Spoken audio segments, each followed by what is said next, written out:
Hello guys, welcome to lesson number 60 in our series Drawing Tutorials for Beginners. Towards the end of the last lesson we were working on the ear on the left hand side, and what I've continued to do is I've just started to add a little bit of texture and some of the fur into this left side of the face, and I've actually darkened up this shadowed area of the body. I went in there with the 4B. I think I actually used a little bit of the 7B as well in there as well. But what we're going to be focusing on today is we're just going to start trying to get a little bit more value in this left side of the face and getting some of these textures in to the areas around where the whiskers are. And I'm just going to be showing you really how we're trying to get some of those hairs in there. Obviously this dog is a very short haired dog, so we're going for a lot of HB in there and some very, very short tapered strokes. But I think that our Myla picture is coming on rather nicely. So we're going to be focusing with the HB, 2B and 4B today. I've got my Mono Zero razor, which is going to be coming in very handy as well. So let's start off with our HB pencil, and I'm going to be specifically just looking around the muzzle area here. We've got a lot of value in there, and we've got some nice textures as well. So just using this HB pencil to bring in some value and just paying attention of where those sort of, I guess they're sort of holes, aren't they, where the whiskers would protrude from. Not getting too bogged down with the details just yet. I just want to get a nice coverage of value in there that we can then play around with and work with. If you've not joined our Facebook group, check out Tutorial Tuesdays Beginners to Pro on there. You'll find all of the reference images for all of the projects that we've done. We've done quite a few projects now. Like I say, we're on lesson 60 now, so there's quite a lot of content up there. Subscribe to the channel, turn the notifications icon on.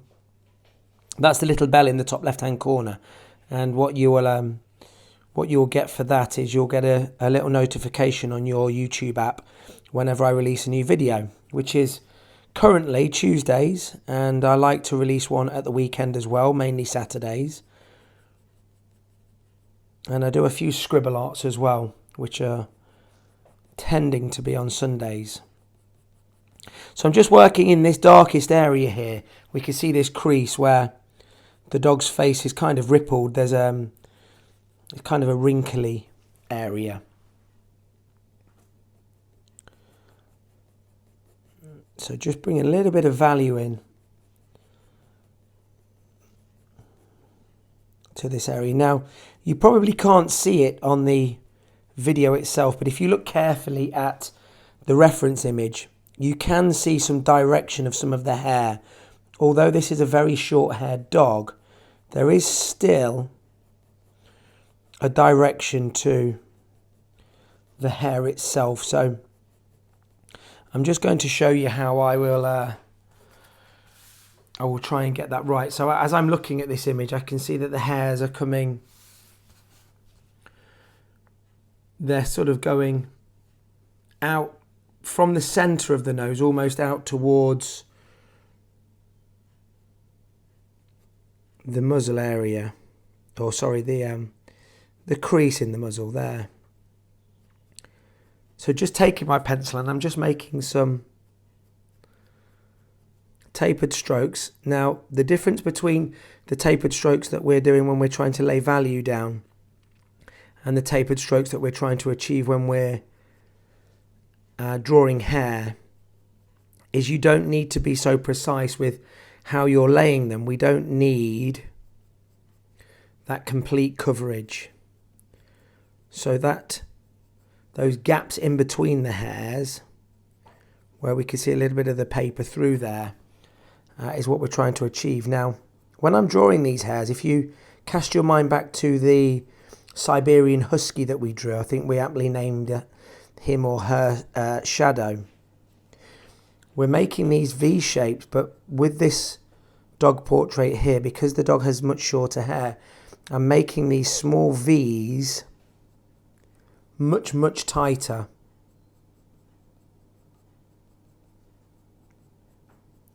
I'm pulling the pencil towards me,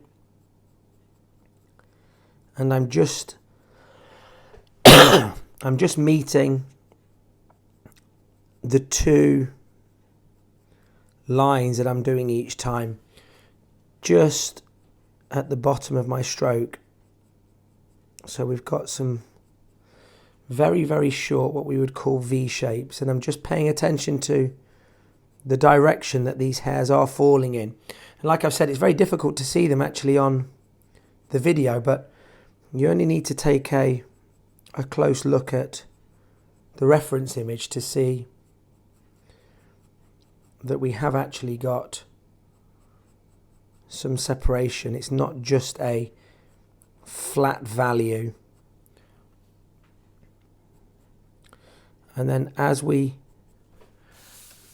coming into this area here, whereas the hairs are going this way, then they start to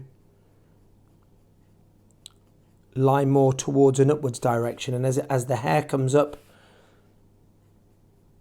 through the dog's area between the eyes, they're almost vertical.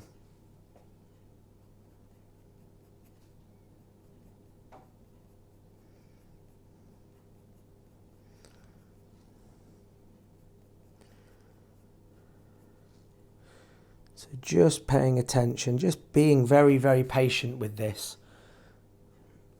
I started to add some texture into the hair in exactly the same fashion towards the end of the last lesson. I sat for about another 3/4 of an hour after I'd finished recording, just playing around with the textures, really, using my kneaded eraser, using the HB pencil and some 2B in there as well.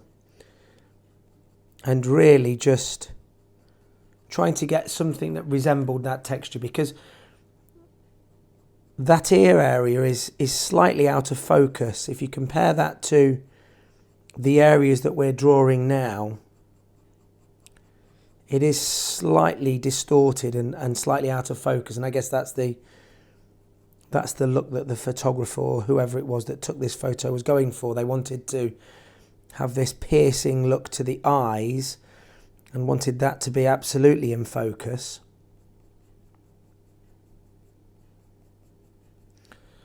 And what you then get is you get some slightly out of focus areas behind that. So we are paying attention to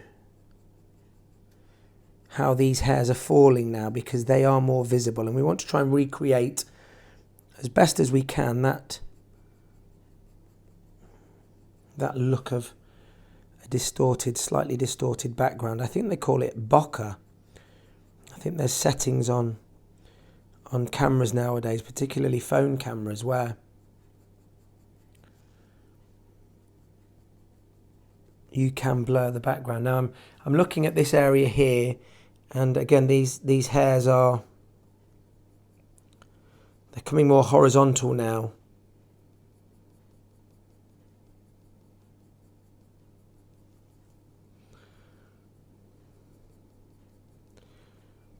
And it's paying attention to those little details that seem rather insignificant as we're doing it. But as you build up your drawing,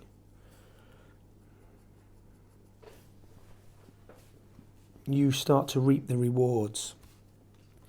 So we've got a dark recess, sort of, it looks like a line here. So I'm just going to build some initial value in there, just so that I can, what I've really done is I've sort of mapped out that darkest point. That's always going to remain the darkest area now, no matter what I do.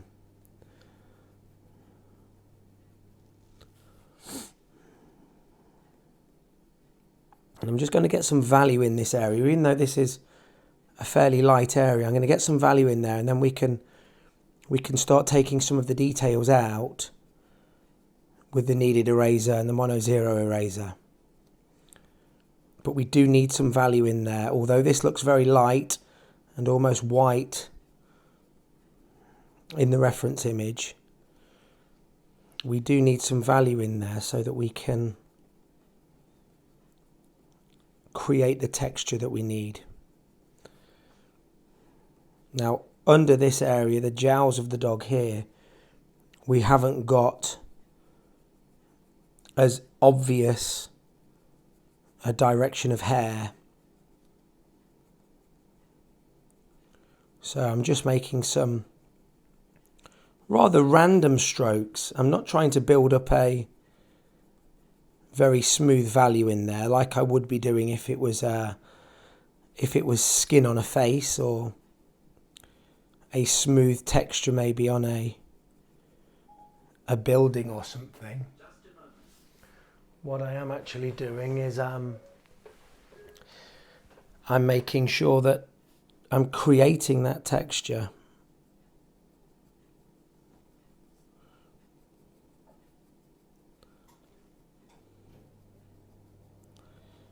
And as the lip or skin comes into this center area, we have got darker values in there, because the light source is coming from this the right hand side. As we're looking at the dog, it will be the dog's left hand side of its face. So this area under here is furthest away from that, and what we get as a result is we get a darker zone. Okay, using my 2B now, I'm just going to start emphasizing some of those darkest areas, some of those details now. What I might do before I do that is just give that a slight brush.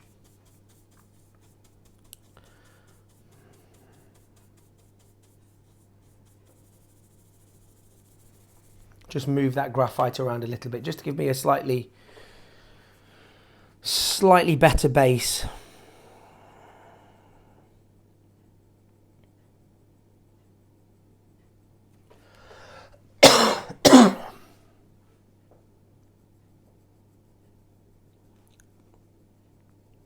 So just looking for some of these darker points now.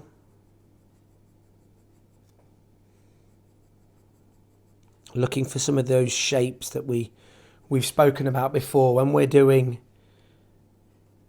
details on something as random as this, and as sort of non-defined, non-specific, a little bit like if we were working with clouds. What's very important for us to do is try and create patterns. Try and look for certain things that we can then replicate. So can we see any shapes in there? Are there any familiar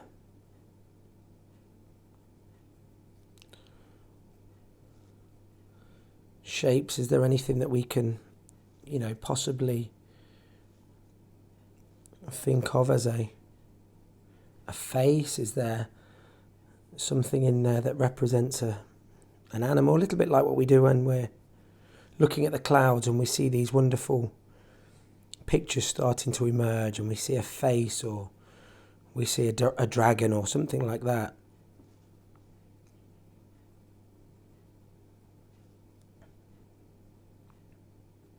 And again, I'm not pressing on very hard at all.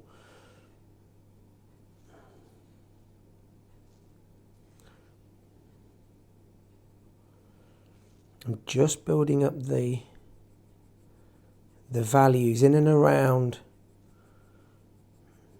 this muzzle here. Gradually, using my 2B pencil, I'm constantly turning the pencil to keep it sharp. I don't want a dull pencil by any means. If you haven't already checked out my playlist, which is called Essential Pencil Skills, I really would recommend that. I'll put a link to that above. It goes through the techniques that we're using as we become a little bit more advanced and try out some of these slightly more difficult portraits. It's lessons 1 to 6 if you're looking through the videos themselves. But I go through the idea of why we build values the way we do, why we don't use any blending stumps or blending tools. I talk a lot about the tapered stroke. So I'm going to brush that in again a little bit now. And then what I'm going to do is I'm going to take my kneaded eraser and I'm going to just start to take out some of the details. So I'm going to make the kneaded eraser at one end into a point. And I'm just going to have a look in some of these areas now where we've got some lighter values. And a little bit like how we were using the pencil, I'm making some random movements. We've got a texture in here. I'm not just making bold strokes with the eraser. I want to get this sort of mottledy look. So, you know, this dabbing action. And I'm just, again, looking for any of these patterns that I could represent or copy so that we are getting things in the right area. Because obviously this isn't a random dog that we're just drawing. This is somebody's dog, and when you get to know a face, whether it's of a person or a dog, these small details that we're possibly not even conscious that we're aware of, when we see a representation of it, so when we see a drawing of our dog or our grandparents or children, if things aren't correct, it starts to look rather odd. So I'm just brushing in a little bit now.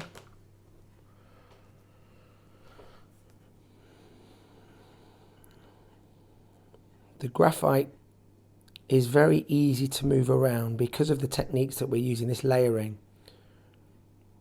And it's having that ability to take out some of the value and then rebrush that gives us this layered effect, rather than having these random eraser strokes that you will sometimes find people doing with, when they're using blending stumps and tools to blend. They have to work so much harder with their eraser because they've ground the graphite down into the tooth of their paper, that then what happens is they have to work super hard to get any value out. So working in a highlighted area then becomes a real challenge.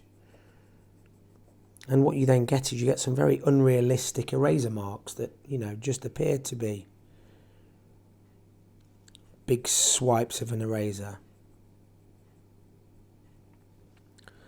So still using the 2B pencil, I'm just now reinforcing some of that texture in those darker areas.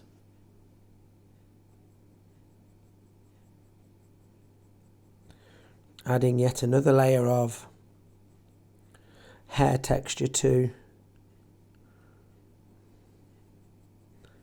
our drawing, and it's this complex layering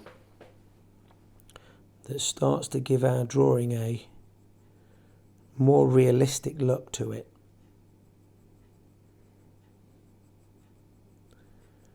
It looks as though we've got thousands and thousands of hairs in there, and you can almost see the complex nature of the textures that we're producing.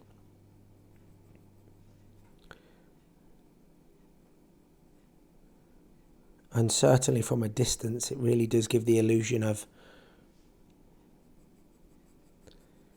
a photograph or something that's certainly highly detailed. So I'm going to use the HB again now, because we haven't got a completely even coverage of value. And this slightly harder pencil will not only give me a fractionally lighter value, it also holds the tip of the point better, because it's a slightly harder pencil. And that means I'm going to be able to get some details, some fine details in certain areas.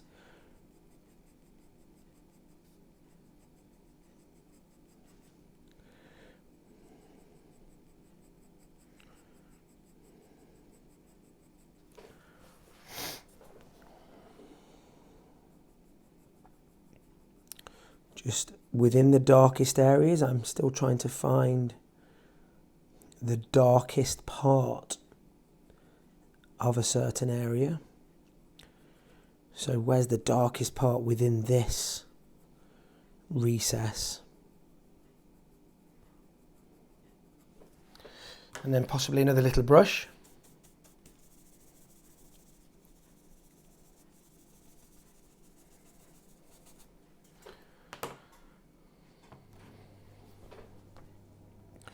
Need a little bit more value in this area here. It's looking too light for my liking. I don't want to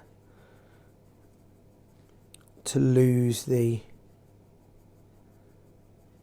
realism by making something appear lighter than it really is. This is actually much darker under here, even though it's in a light section.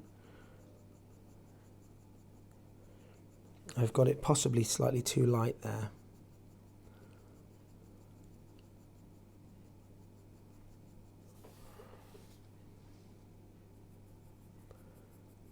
And within this complex area of different values, different textures, it's important that I still look to try and find which areas are the lightest, which areas are the darkest. So using the 4B now, I'm just going to start layering a little bit of this softer pencil now in some of the darker areas. So I know that by the laws of light, this area in here is going to be the darkest, because with the light source coming this way, that's the area that the light is going to struggle, because light isn't going to bend around the corner. It's going to travel in a straight line, and that is going to be the hardest point for it to reach.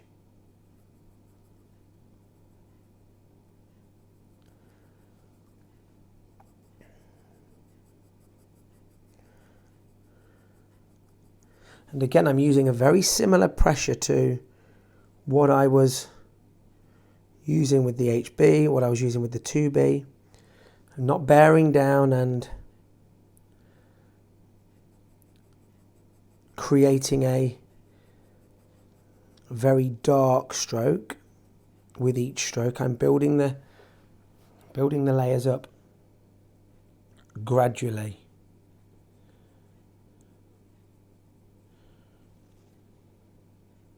Taking my time, avoiding the dreaded graphite shine, which for those of you that are or have been with me for any amount of time now will know that graphite shine is something that we want to try and avoid at all costs. And the graphite shine comes from pressing too hard, using blending stumps, tissue papers to grind down the graphite into the paper. And what the graphite shine does is it just takes away the realism. The particles of graphite that come off of your pencil are extremely flat and reflective. And as a result, when you grind down into the paper with your blending equipment, it gives it almost that mirrored look. We don't want that. So taking my kneaded eraser again, and just repeating the process, but this time paying particular attention to where the lightest areas are. And it's definitely around this area here. And this is going to be lighter because this part of the face is going to be closer to the light. It's sticking out. It's closer to us. And it's by emphasizing that and getting these subtle value changes that we create the realism.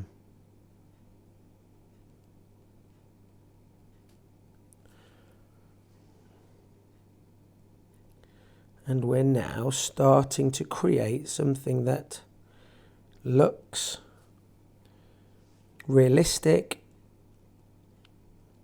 We've got that randomness to the texture which we have there with our dog. Now what I'm going to do is I'm going to take my Mono Zero eraser and I'm just going to make some very short tapered lines. Not too many,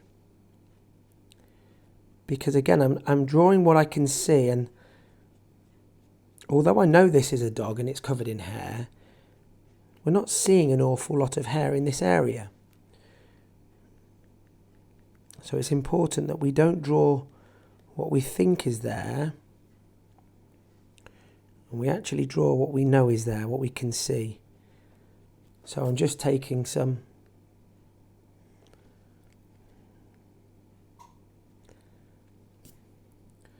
small areas of reflection out.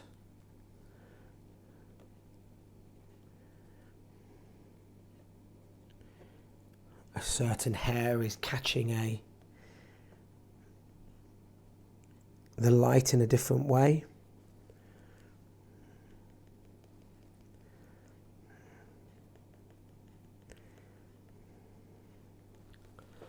And the beautiful thing with this is we then brush in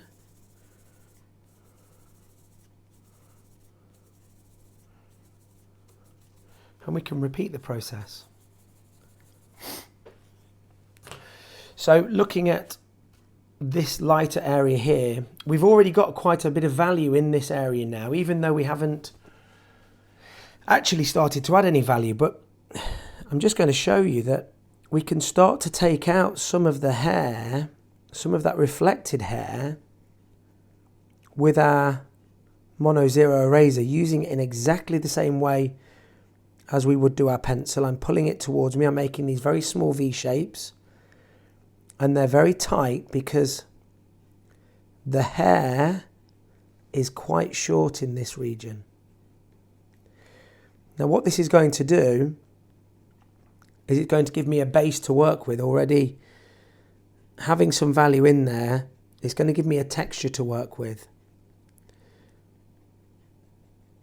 And then I've always got something there on that sort of bottom layer.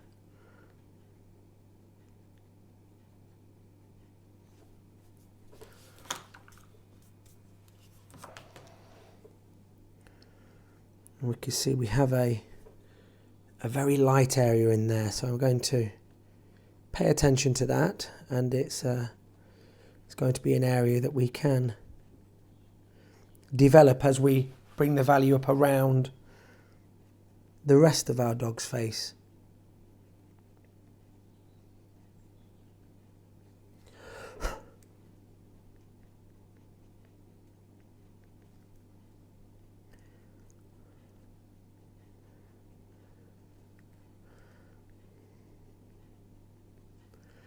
So just paying attention to the direction, the grain almost. When you look at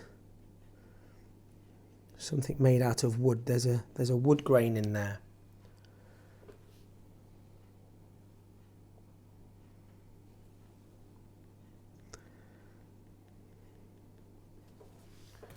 And we're just following those directions. I think we need a little bit of value. I'm going to come in with some 2B now, just in and around this this area here. I'm just going to sort of start to map it out slightly. And that will then allow us to see how much more value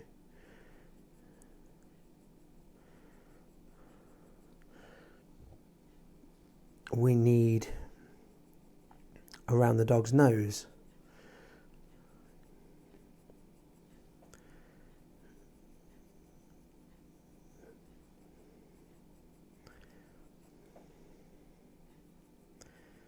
Now this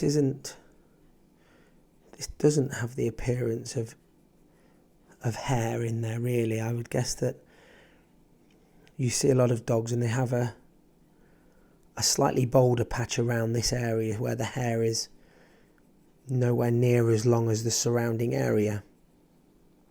So I'm not too concerned with making this have a realistic hair texture to it. So this is a little bit more like the conventional tapered strokes that we're used to. And I'm paying attention to how far around the nose this dark zone comes. So it's definitely coming all the way round the top of our nose.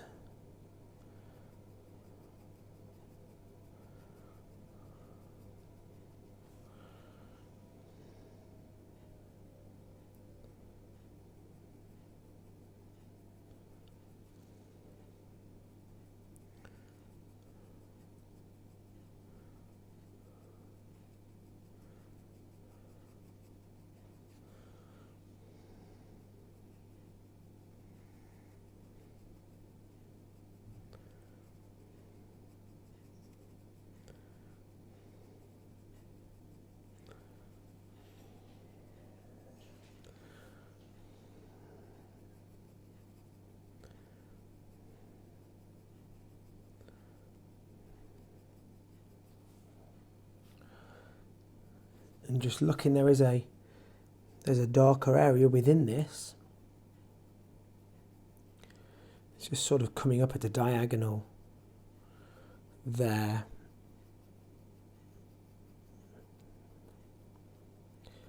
And that's why I really like to work with good quality images. You could pull some images up off of Google Image, and a lot of them haven't got the quality in there, the definition, the resolution, to see these very subtle changes in value. The slight undulation and change of direction of hair and things like that we get from using better quality references.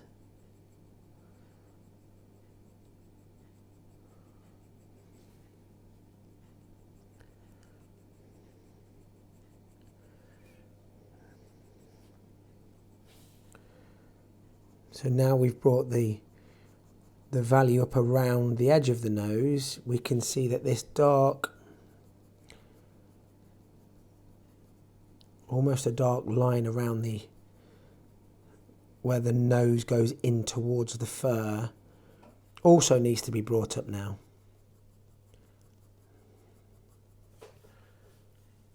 Because there is definition there between it. It isn't a smooth transition into the value. We have a definite distinction. And I keep banging on about this, but the techniques that we're using, even though I've got plenty of value in this area, I'm still able to bring the value up using my 2B pencil.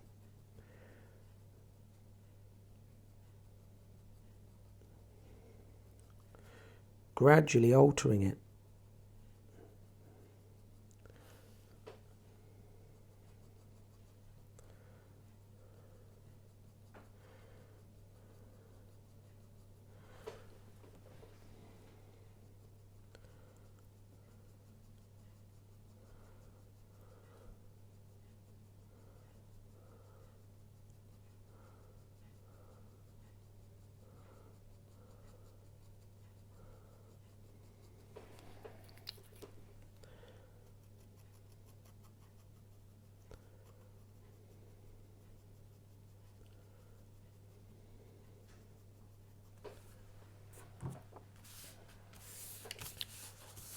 just moving the paper around. Let me change this so that it's still in view. I really would recommend moving your paper around a lot so that you can keep your best stroke in the direction that you're most comfortable with, but also you start to see things differently when you put your reference image and you're drawing at a different angle.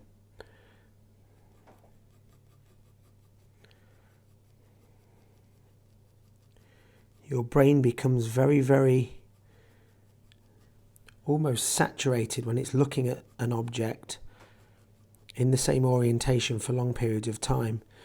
We start to miss out on angles and details. So just changing up the direction of your reference image, sometimes working on your reference upside down, massively, massively helps.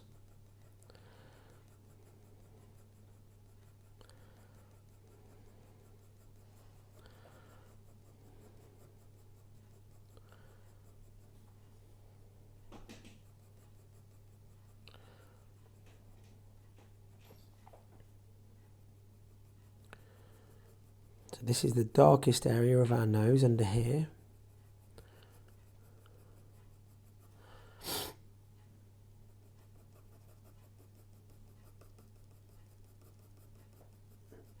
Because I've changed the direction now of my reference, of my actual drawing itself, the lines that I'm putting down now with my tapered stroke are in a slightly different direction, and therefore it's giving me a better coverage. It's taking out some of the lines, some of the white lines, because I'm coming in at it at a different angle. So it's smoothing my texture out.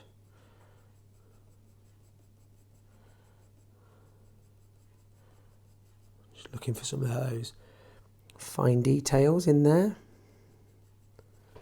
I'm going to use some 4B.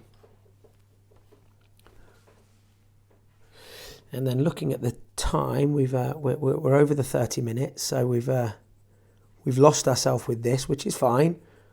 We're getting into it. But after I've just added a little bit of the 4B into some of these areas here, then I'm going to show you where we're going with it, and hopefully give you some idea and understanding of what we're going to be aiming for the start of the next lesson.